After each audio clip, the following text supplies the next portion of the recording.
जय हिंद, जय शिक्षक। Welcome back to my channel. साथियों, आज इस वीडियो में मैं निष्ठा मॉड्यूल का नंबर 5 जो कि आईसीटी से संबंधित है उसके बारे में चर्चा करूंगी और उससे संबंधित कुछ प्रश्न भी आपके लिए लाऊंगी।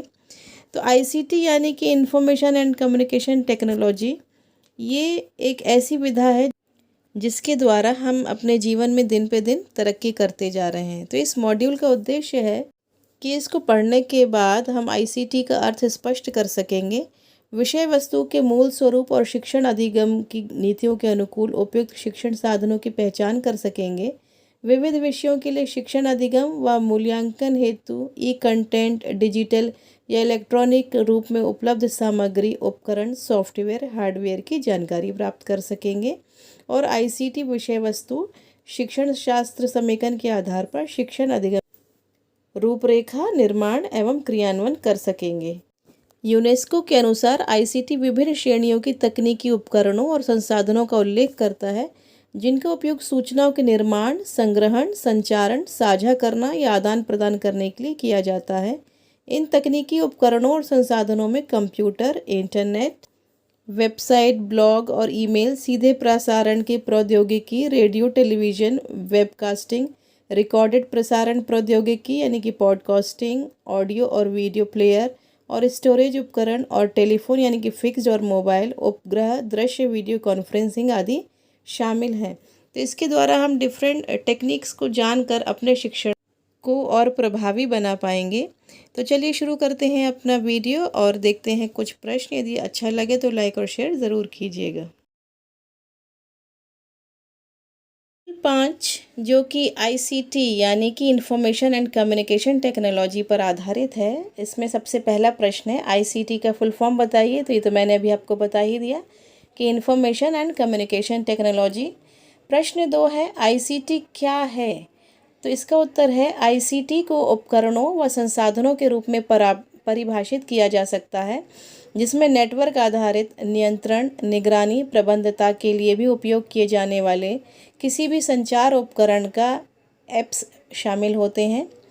प्रश्न 3 है कंप्यूटर को हिंदी में क्या कहते हैं। तो इसका उत्तर है संगणक, यानी कि जो कैलकुलेट कर पाए उसको हम कंप्यूटर कहते हैं। प्रश्न 4 है प्रौद्योगिकी क्या है। तो इसका उत्तर है प्रौद्योगिकी व्यवहारिक, औद्योगिक, कलाओं और विज्ञानों से संबंधित अध्ययन या विज्ञान का समूह है और जो लोग प्रौद्योगिकी को व्यवसाय के रूप में अपनाते हैं उन्हें अभियंता या इंजीनियर कहा जाता है। प्रश्न 5 है सॉफ्टवेयर क्या होते हैं। इसका उत्तर है सॉफ्टवेयर निर्देशों तथा प्रोग्राम्स का वह समूह है जो कंप्यूटर को किसी कार्य विशेष को पूरा करने का निर्देश देती है।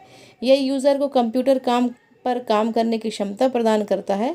सॉफ्टवेयर के बिना कंप्यूटर हार्डवेयर का एक निर्जीव बक्सा है। बहुत से सॉफ्टवेयर आजकल मार्केट में हैं जैसे MS Office, MS Excel, Photoshop, PowerPoint, Adobe Reader, Picasa, ये सभी सॉफ्टवेयर हैं और जैसा सॉफ्टवेयर होता है वैसा ही हम काम कर पाते हैं। प्रश्न 6 हार्डवेयर क्या होता है। तो इसका उत्तर है कंप्यूटर हार्डवेयर कंप्यूटर का भौतिक भाग है जिसमें उसके डिजिटल सर्किट लगे होते हैं जैसे कि कीबोर्ड, प्रिंटर, सीपीयू यानी कि सेंट्रल प्रोसेसिंग यूनिट और मॉनिटर आदि। प्रश्न 7 है पीपीटी क्या होता है। तो पीपीटी का फुल फॉर्म होता है पावर पॉइंट प्रेजेंटेशन। यह एक प्रेजेंटेशन सॉफ्टवेयर है। यह विंडोज़ एवं एप्पल के ऑपरेटिंग सिस्टम पर कार्य करता है। इसमें हमें जो मीटिंग में प्रेजेंट करना है इजीली हम प्रेजेंटेशन बना सकते हैं। प्रश्न 8 है कौन सा कथन हिडन पाठ्यक्रम का हिस्सा है। पहला है भौतिक स्थानों का विभाजन, दूसरा है लड़के लड़कियों को अलग अलग कार्य सौंपना, तीसरा है पुरस्कार और दंड की व्यवस्था और चौथा है उपरोक्त सभी। तो ये इसका उत्तर होगा उपरोक्त सभी हिडन पाठ्यक्रम का हिस्सा होते हैं, इनको हम कभी डिसाइड नहीं करते हैं। प्रश्न 9 है लड़कियां भी सीखने की प्रक्रिया में सक्रिय रूप से शामिल हो सकें इसके लिए शिक्षक की क्या भूमिका है। तो सबसे पहला है जेंडर की पहचान करें, दूसरा है कक्षा व कक्षा के बाहर की गतिविधियों की योजना निर्माण और क्रियान्वयन करें, तीसरा है उपरोक्त कोई नहीं या उपरोक्त दोनों विकल्प। तो इसका उत्तर है उपरोक्त दोनों विकल्प। कक्षा व कक्षा के बाहर की गतिविधियों की योजना निर्माण और क्रियान्वयन करें और जेंडर भेदभाव की पहचान करें, यानी कि किसी भी स्थिति में जेंडर का भेदभाव ना हो। प्रश्न 10 है, कौन सी प्रथाएं, परंपराएं, मानदंड अभी भी प्रचलित है? तो इसका उत्तर है दहेज प्रथा, लड़कियों का शीघ्र विवाह, तीसरा पुरुष प्रधान समाज और चौथा सभी। तो इसका उत्तर है सभी। आज भी दहेज प्रथा अपने समाज में विद्यमान है। लड़कियों का शीघ्र विवाह भी कई जगहों पर करा दिया जाता है और पुरुष प्रधान समाज कई जगह आपको मिल जाएगा। तो इसका उत्तर होगा सभी। प्रश्न 11, हमारी भाषा कैसी होनी चाहिए? पहला जेंडर समावेशी, दूसरा जेंडर निष्पक्ष, तीसरा उपरोक्त दोनों या चौथा कोई नहीं। तो इसका उत्तर है उपरोक्त दोनों। प्रश्न 12, कौन सा कथन जेंडर मिथिक है?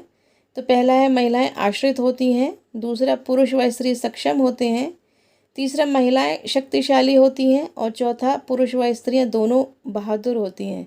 तो इसका मिथिक यानी कि गलत कथन है कि उत्तर है इसका महिलाएं आश्रित होती हैं, ये कथन मिथक है। इसके बाद प्रश्न 13 है, शिक्षकों का लेबलिंग पैटर्न आता है। नंबर पहला पाठ्यक्रम में, दूसरा जेंडर संवेदनशीलता में, तीसरा हिडन पाठ्यक्रम में और चौथा कोई भी नहीं। तो इसका उत्तर है हिडन पाठ्यक्रम में।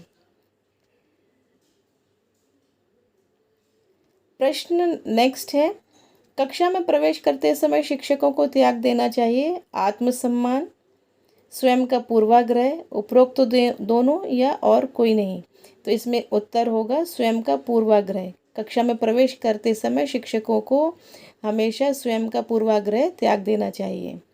प्रश्न 18 है, आईसीटी के उदाहरण बताइए जो इसमें नहीं है। सबसे पहले डिजीलैब समाचार, दूसरा है टेलीफोन, तीसरा है स्मार्ट टीवी और चौथा है ईमेल। ये डिजीलैब नहीं होगा, ये डिजिटल समाचार पत्र होगा। तो इसका उत्तर है टेलीफोन, ये आईसीटी के उदाहरण नहीं है। तो ये थे कुछ प्रश्न जो कि मॉड्यूल 5 आईसीटी से संबंधित थे। फिर मिलूंगी नेक्स्ट वीडियो में, तब तक के लिए थैंक्स फॉर वॉचिंग।